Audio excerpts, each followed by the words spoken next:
네, 오늘 데일리 브리핑에서는 상법 전문 스티븐 김 변호사를 모시고 이 정치적 사회적 이슈들을 보수적인 공화당 입장에서 해부해보는 시간을 갖고 있습니다. 자, 전화에는 스티븐 김 변호사 연결되어 있는데요. 안녕하십니까? 네, 안녕하세요. 반갑습니다. 네. 자, 인터넷이라는 새로운 세상이 진실을 바로 알기 힘든 세상으로 또한 대다수의 국민이 쉽게 선동되는 세상이 되어가고 있다. 이런 얘기들이 나오고 있는데 이게 도대체 무슨 말이죠? 옛날에는 사진은 거짓말을 안 한다라는 얘기가 있지 않습니까? 이제 이런 사진이나 이런 것들은 믿을 수 있다라는 얘기인데, 네. 인터넷이란 매체를 통해서 인터넷 세상이 만들어지면서 진짜와 가짜를 가리기 힘든 세상으로 변하고 있는 것 같습니다. 어허. 예를 들면 이제 얼마 전에 그 미국 정부 FCC라고 연방통신위원회라고 하나요? 네네. 거기에서 이제 인터넷에 관련된 규제안들을 이제 논의하는 과정이 있었는데, 어허. 찬성과 반대 측에서 어마어마한 숫자의 찬반 의견과 코멘트들이 왔어요. 위원회 측이 한 2천만 명 이상이 코멘트와 찬반 의견을 보냈습니다. 네. 근데 나중에 조사를 해보니까 1,800만 명 이상이 80% 이상이 보내온 이메일이 가짜로 딴 사람의 이메일을 도용한 거예요. 오 마이 갓. 그래서 뉴욕 연방 검찰이 조사에 나섰습니다. 어허. 그래서 라티시아 제임스라는 연방 검찰이 조사를 했는데, 네. 그 결과 보고서에 의하면은 한 850만 명이 Broadband for America라는 회사에서 어허. 420만 불을 들여서 이제 이 850만 명의 가짜 이메일을 보냈는데, 그 회사는 가장 큰 인터넷 회사들이 자금을 댄 회사입니다. 그러니까 결국 개개인이 인터넷 이런 규제안에 대해서 찬반 논란을 보낸 것처럼 보이지만은 80% 이상이 만들어서 가짜로 보낸 거예요. 그래서 요즘은 인터넷에서 말을 들어보셨는지 모르겠습니다만 인플루엔서라는 새로운 단어가 나왔어요. 그렇죠. 그러니까 이 인터넷 세상에 인플루언스, 어떤 영향을 끼쳐서 어떤 쪽으로 유도한다라는 거죠. 네. 결국 무슨 소리냐 하면은 인터넷을 사용하는 모든 사람의 의견을 만드는 게 아니다.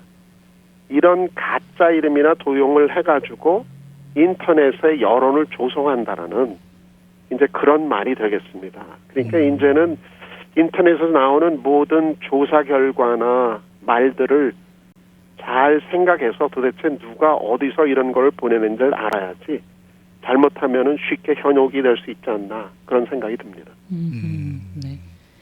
자, 우리 한인 학부모님들이 또 바쁘게 일하고 또 영어도 능숙하지 않아서요. 우리 자녀들이 학교에서 무엇을 배우는지 잘 모르는 경우가 꽤나 많거든요. 자, 그런데 이제는 좀 관심을 갖고 들여다봐야 한다. 이런 말을 자주 듣습니다. 어떤 내용들을 좀 들여다보고 체크를 하는 게 좋을까요? 네, 지금 각 학교에서 미국 전국에서 이런 학교에서 지금 여러 가지 가르치는 문제에 대해서 문제들이 지금 많이 일어나고 있습니다. 이번에는 워싱턴 주에 있는 벨링햄이라는 학교구에서 1학년 학생의 이제 부모가 컴플레인을 했는데요. 지금 이 문제는 성전환자의 권리 향상과 우리 자녀 아이들의 교육 또한 순수성을 어느 정도까지 유지하게 해야 하고 이제 언제부터 아이들에게 성교육을 시작해야 되나 이제 이런 이슈들인데요. 네. 학교 1학년 선생님이 1학년 학생들에게 성전환자 리얼리티 TV 스타 재즈 제닝스에 관한 책을 읽어주었습니다. 어떻게 어린 남자아이가 어린 소녀아이로 성전환을 했는가를 묘사하는 책이에요. 네. 이거를 들은 이제 이 부모가 1학년 학생한테 이런 내용을 하는 거는 너무 빠르고 이거는 맞지가 않다라고 컴플레인을 했지만 학교에서는 그거를 묵살하고 선생들한테 읽을 수 있게끔 해주었습니다. 네네.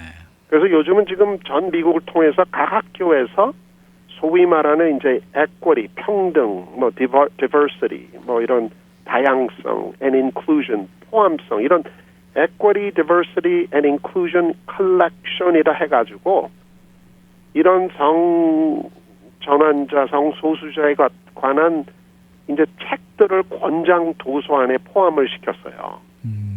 그래서 학교에서 이런 책들을 선생님들이 읽을 수 있게끔 해주는데 이제 문제는 어느 나이에 시작하는 게 이제 맞느냐라는 이슈들이 되죠. 그렇겠죠. 네. 네. 근데 지금 이런 이슈들이 지금 학교에서 일어나기 때문에 네.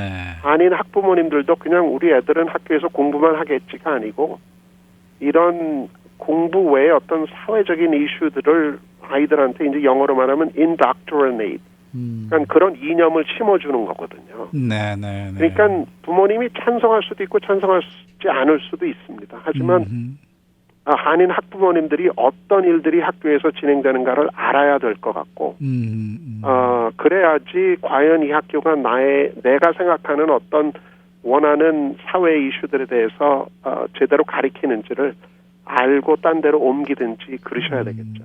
네네. 뭐 그렇게 멀지 않은 시간이었는데 한인 학부모회 회에서도 그런 얘기가 한번 나왔었죠. 이 성교육이 이 초등학교 성교육이 너무나 좀 심각하고 너무나 이 자세하고 그다음에 너무나 그 뭐랄까 좀 신랄하다 뭐 이런 제 컴플레인을 하신 적이 있긴 있었어요. 예, 있었습니다. 네. 그런데 그게 뭐 그렇게 잘 해결이 안 되더라고요. 네. 그러니까 이게 학부모님들이 모여서 힘을 보여줘야지 교육부에서도 신경을 쓰게 되거든요. 네. 자, 이 조 바이든 대통령이 지금 강요들을 여러 명 지금 임명하고 있습니다만은 이 적임자들을 각 부서에 잘 임명하고 있다고 생각하십니까? 지금 그 적임자를 임명하는 데 있어서 저는 이제 그 마틴 그 루터 킹 목사님의 그 I Have Dream 연설 있지 않습니까? 네네. 그 연설을 너무 좋아하고 그 연설 중에 사람을 판단할 때 contents of character, not the color of his or skin이라 그러거든요. 네. 그 사람의 인성을 보고 성격을 봐야지 피부 색깔을 보면 안 된다. 네네. 라는 그 말이거든요. 네.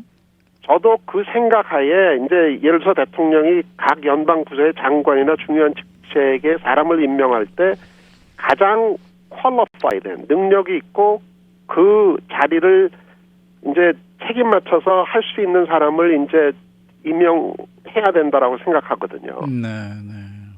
그냥 흑인을 더 쓰겠다고 혹은 동양 사람을 더 쓰겠다고 사실 능력이 없는 사람을 장관이나 중요한 직책에 올리면 임명하면은 더 문제가 된다라고 생각을 하는 사람입니다. 저는. 네. 그리고 그래야지 차별하지 않게 되는 거거든요. 네. 근데 이제 요번에 예를 들어서 Department of Energy's Office of Science라 그래가지고 연방 에너지부의 과학국 책임자를 임명해야 하는 과정에서 이제 이게 상원의 인준을 받아야 되는 자리입니다.